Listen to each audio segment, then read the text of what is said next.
எதுக்கு இந்த எஸ்ஆர் 49ல சந்தானம் அப்படின்றது வந்து நான் சொல்லணும்னு ஆசைப்படுறேன். அதுக்கு மெயின் காரணம் என்னன்னா, இன்னைக்கு வந்து சினிமா வந்து காமெடி வந்து ரொம்ப கம்மியாக இருக்கு. ரொம்ப சீரியஸான படங்கள் எடுக்க ஆரம்பிச்சிட்டோம். இப்போ பெரிய படங்கள், இப்போ ஒரு ஹீரோ படம்லாம் நீ பார்த்தீங்கன்னா உங்களுக்கு வந்து ஒரு நல்ல ஆக்ஷனு, அட்ரினல் ரஷ்ஷோட படம் வேணும்னு எதிர்பார்க்குறீங்க. ஸோ நாங்கள் பண்ணுற படங்கள்லாம் முக்கால்வாசி பார்த்தீங்கன்னா ஆக்ஷனு, அந்த ஒரு ஒரு என்ன சொல்கிறது, ஒரு அக்ரெசிவான படங்களாக இருக்குது.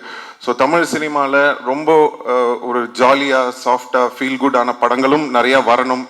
இப்போ ரீசெண்டாக வந்து நம்ம எடிட்டர் நினைக்கிறேன், நீங்கள் ஒர்க் பண்ணியிருந்தேன், அவர் வந்து இப்போது இந்த டூரிஸ்ட் ஃபேமிலின்னு ஒரு படம் பார்த்தேன். ரொம்ப அருமையாக இருந்தது படம். அந்த டீமுக்கும் என்னுடைய வாழ்த்துக்கள் தெரிவிச்சுக்கிறேன்.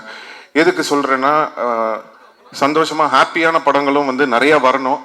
அது வந்து சந்தானம் மாதிரி ஒரு ஆளை வந்து நம்ம ரொம்ப நாளாக மிஸ் பண்ணுறோம். ஸோ அவர் வந்து படத்தில் ஹீரோவாக நடிக்கிறது மட்டும் இல்லாமல் இந்த மாதிரி ஆர்யாவோட இருக்கட்டும், இல்லை நானாக இருக்கட்டும், அவருக்கு பிடிச்ச டைரக்டர்ஸாக இருக்கட்டும், அந்த மாதிரி ஏதாவது முக்கியமான படங்கள் அவர் வந்து சூஸ் பண்ணி நிறைய படம் வந்து தமிழ் ரசிகர்களுக்காக சந்தானம் நடிக்கணும்னு நான் இந்த மேடையில் அவரை கேட்டுக்கிறேன்.